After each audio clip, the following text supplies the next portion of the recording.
Today we'll be running through how to wire up some of the relays we commonly stock, the Omron 8181, 8182, and 8183, to your Mait board. To do this you will need your relay and its base, your Mait board with its connector plugs, a pair of side cutters, your Mait screwdriver, and cable cut to length.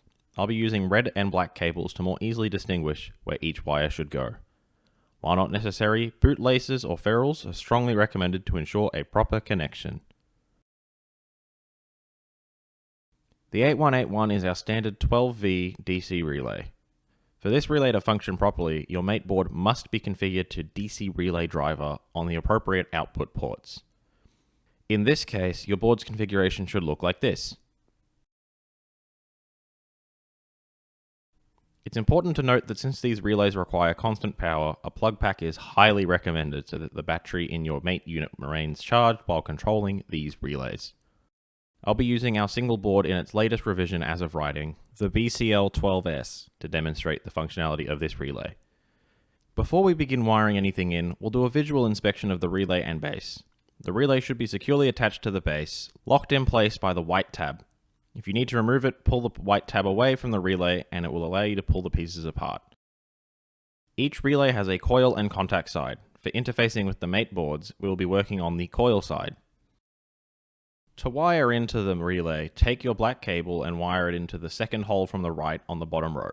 It should be labelled A2 and then in brackets 1 on our standard relay bases. Repeat this process with your red cable but insert it into the second hole from the left on the bottom row labelled A1 brackets 5 on the relay base. You will know that your wires are secure if you can't easily pull them out. If you need to take them out for any reason, insert your screwdriver into the hole directly above the wire you want to remove and gently push down to activate the release mechanism. The wires will then be easy to remove.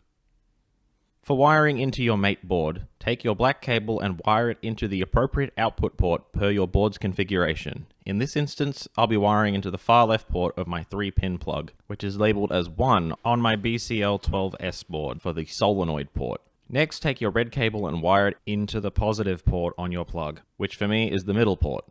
This will always be represented by a plus on your Mait boards that are DC powered.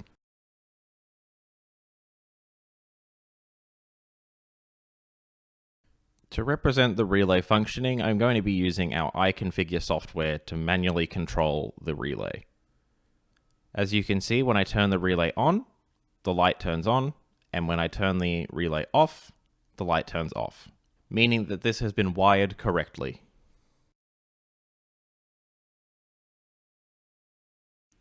The 8182 is our standard latching relay.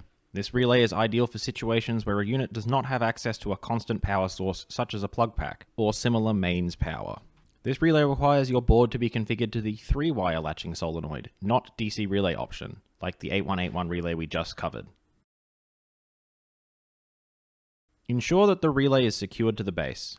While there's no external clip locking into place, you shouldn't be able to easily separate the two pieces if it has been fitted correctly. On the coil side of the relay base, which is the side with the orange tab, you'll find a series of numbers on the bottom side of each screw. Pay close attention to these as it's important that you wire into the correct terminals.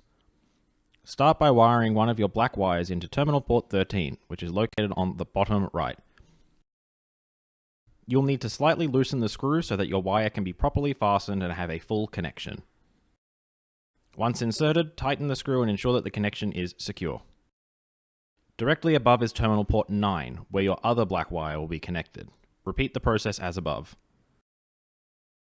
The red wire requires a loop to run between terminal ports 14 and 12 before it can be wired into your board. If you've used bootlaces, this step will be much easier.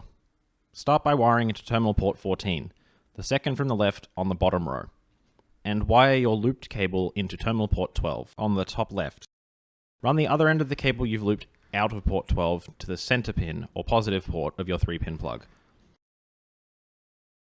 Terminal ports 13 and 9 will be wired into output ports on the left and right ports of your 3-pin plug respectively. In this case, they are output ports 1 and 2. I'll once again be using our software to demonstrate the relay activating through our board. When the output is turned on, the set coil activates, and when the output is turned off, the reset coil activates, disengaging the relay. Due to the nature of the 8182, even if power is lost to it, it will retain its set position. As you can see, I pulled the relay out of its socket on the board and the relay has remained in the set position.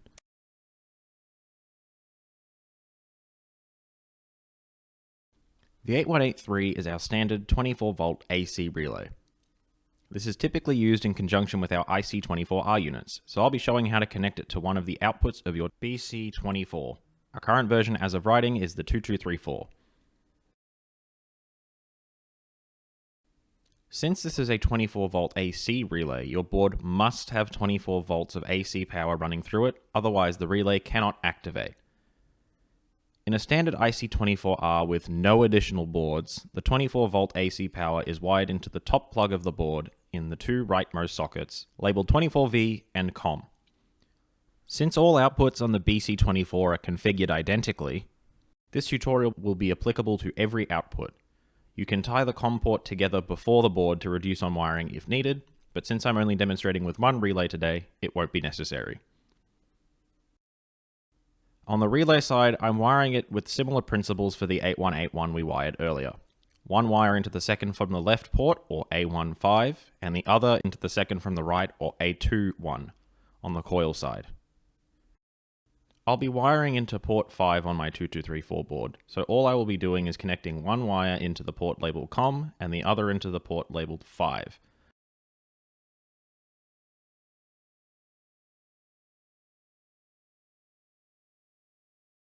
To show the relay working, I'll be toggling input 5 on iConfigure. As you can see, the relay activates when turned on and deactivates when turned off. To demonstrate the fact that all outputs are identical, I've swapped the pin plug over into the next section of ports, meaning that I'm now controlling input 9. Once again, proving the relay works is as simple as toggling the appropriate port and looking for the lights. With this being completed, we have now done an example of all of our common Omron relays and how to wire them up.